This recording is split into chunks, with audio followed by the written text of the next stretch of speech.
Hello friends, आज की video में हम जॉन डन की पोइम प्रेजेंट इन एब्सेंस का हिंदी में एक्सप्लेनेशन देखेंगे। ठीक है, तो स्टार्ट करते हैं। Absence hear thou my protestation against thy strength distance and length do what thou canst for alteration for hearts and truest metal absence doth join and time doth settle. तो यहाँ पे poet कह रहे हैं, जो कवि हैं जॉन डन, वो कह रहे हैं कि एब्सेंस अनुपस्थिति। हियर दाउ माई प्रोटेस्टेशन, तुम मेरा विरोध सुनो। प्रोटेस्टेशन मतलब विरोध, हियर मतलब सुनो। तो जो अनुपस्थिति, तुम मेरा विरोध सुनो।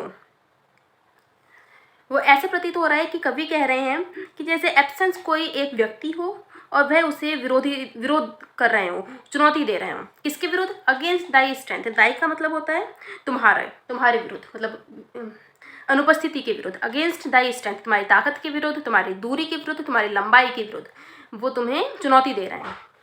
क्योंकि यहाँ पे जो भी अनुपस्थिति के हथियार यही होते हैं कि जब दूरी होती है तो अनुपस्थिति होती है, तो ये सब उसके हथियार हैं। तो उसके हथियार के विरुद्ध ही उसको ललकार रहे हैं, उसको चुनौती दे रहे हैं। Do what you thou canst for alteration, तुम हमारे प्रेम को बदलने के लिए जो अल्ट्रेशन मतलब बदलना या बदलाव, तुम मेरे प्रेम को परिवर्तित करने के लिए जो तुम कर पाओ वो तुम करो, लेकिन तुम हमारे प्रेम को किसी भी परिस्थिति में बदल नहीं सकती। For hearts of truest metal, hearts मतलब हृदय, ऑफ ट्रूएस्ट मतलब निष्ठापूर्ण, मेटल होता है जो मनुष्य के अंदर कठिन परिस्थितियों से जूझने की क्षमता होती है, उसको मेटल कहते हैं। तो यहाँ पे कवि कह रहे हैं कि हमारा जो हृदय है वो हमारी प्रेयसी के प्रति, मेरा जो हृदय है वो मेरे प्रेयसी के प्रति एकदम निष्ठापूर्ण है, तो वो किसी भी परिस्थिति में बदल नहीं सकता है। तुम्हें जो कर सकती हो तुम वो कर लो। एब्सेंस डॉट ज्वाइन, जो हृदय की सच्ची दृढ़ता होती है, जो हमारे जो हृदय हैं वो सच्ची दृढ़ता से जुड़े हुए हैं और अनुपस्थिति उन्हें अलग नहीं कर सकती। एब्सेंस डॉट ज्वाइन, जो अनुपस्थिति है वो उनको मिलने से नहीं रोक सकती। और टाइम डॉट सेटल मतलब समझौता करना, और जो समय है, समय भी समझौता कर लेता है। हमारा जो प्रेम है, प्रेम की दृढ़ता को देखते हुए समय भी उनसे समझौता कर लेता है। आगे देखते हैं। Who loves a mistress of such quality? His mind hath found affection's ground beyond time, place, and all morality. To hearts that cannot vary, absence is present, time doth tarry. यहाँ पे पोइट कह रहे हैं कि who loves a mistress of such quality, कि जो ऐसे कहते हैं, जो क्रिटिक्स हैं वो कहते हैं कि उन्होंने, जॉन डन ने ये पोइम अपनी प्रेयसी के लिए, अपनी पत्नी के लिए लिखी थी। तो वो अपनी मिस्ट्रेस मतलब अपनी पत्नी, अपनी प्रेयसी की जो बाहरी सुंदरता है उनको नहीं देखते हैं। बाहरी सुंदरता को ना देखते हुए उन्होंने उनके ऐसे गुण देखे, उनकी ऐसी क्वालिटीज़ देखी जिससे उन्होंने प्रेम किया। हिज माइंड हैथ फाउंड, कि उनका जो माइंड है उनमें उन्होंने पाया, कि अपनी प्रेयसी के मस्तिष्क में उन्होंने पाया अफेक्शंस ग्राउंड मतलब नींव, जो दृढ़ नींव है। अफेक्शंस ग्राउंड मतलब दृढ़ नींव को उन्होंने पाया, कि जो उनके जो अच्छे गुण हैं उनसे उन्होंने प्रेम किया, जो कभी भी बदल नहीं सकते हैं। Beyond time, place and all the morality, जो समय से परे हैं, जो वो गुण हैं, वो सुंदरता तो है नहीं जो समय के साथ ढल जाएगी, वो समय से परे हैं, प्लेस स्थान से परे हैं, एंड ऑल मोरालिटी मतलब मृत्यु, वो मृत्यु से भी परे हैं। क्योंकि कहते हैं आत्मा अमर होती है, तो वो मृत्यु से भी परे हैं, कि अगर मृत्यु भी होगी तो शरीर का त्याग होगा, आत्मा कभी नहीं मरती है। तो उन्होंने उसकी अपनी प्रेयसी, अपनी पत्नी की आत्मा से, उसके गुणों से प्रेम किया था। तो कहते हैं कि his two hearts that can not vary, कि कोई भी हमारे प्रेम को बदल नहीं सकता। वेरी मतलब परिवर्तित करना। जो हमारा प्रेम गुणों पर आधारित है वो, उस प्रेम को कोई भी बदल नहीं सकता। Two hearts that can not vary, उन हृदयों को कोई भी, वेरी मतलब परिवर्तित करना, कोई भी परिवर्तित नहीं कर सकता। एब्सेंस इज प्रेजेंट, जो अनुपस्थिति में ही उपस्थिति है। टाइम डॉथ टैरी, हमारी जो अनुपस्थिति है उसी में ही उपस्थिति है, कि मतलब हमारी प्रेयसी हमसे अनुपस्थित है, हमसे दूर है, फिर भी वो हमारे नज़दीक है, क्योंकि हम उसके गुणों से प्रेम करते हैं, उसकी आत्मा से प्रेम करते हैं। टाइम डॉथ टैरी का मतलब इंतज़ार करना, कि हम समय टाइम डॉथ टेरी कि हम उसका अपनी प्रेयसी का इंतज़ार करते हैं और हम अनुपस्थिति में भी उसको महसूस करते हैं, उसकी उपस्थिति का आभास होता है हमें। तो यहाँ पे टाइम, यहाँ पे भी टाइम को हम, टी हमारा कैपिटल है, टाइम डॉट टेरी कि टाइम को भी हमने एज अ पर्सन देखा है, तो यहाँ पे पर्सोनिफिकेशन फिगर्स ऑफ स्पीच है।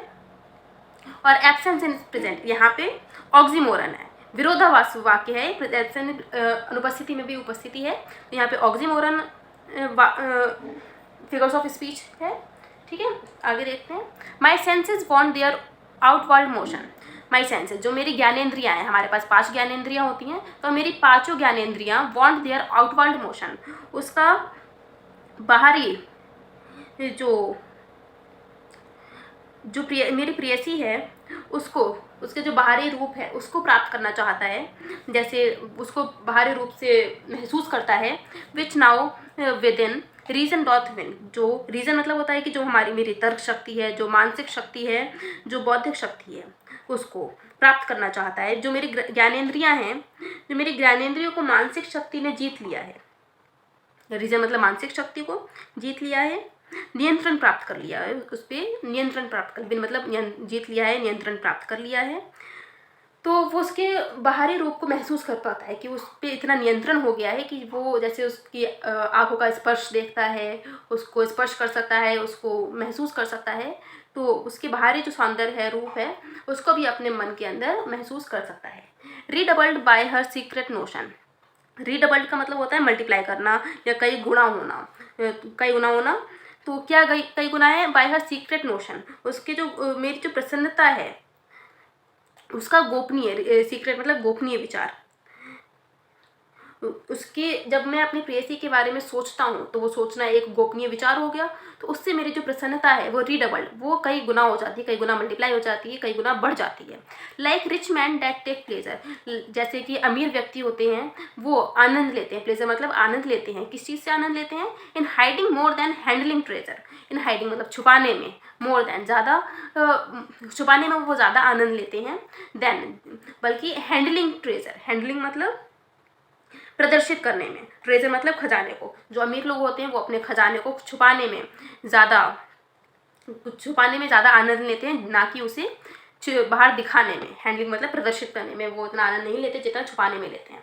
तो ऐसे ही वो यहाँ पे कहते हैं कि मेरी प्रेयसी को मैंने अपनी हृदय में छुपा के रखा है, तो वो किसी के भी सामने नहीं है, तो इसीलिए मैं, जब वो मेरे हृदय में है तो मैं उसको छुपा के उसको प्रेम करने में ज़्यादा आनंद प्राप्त करता हूँ, कई गुना आनंद प्राप्त करता हूँ।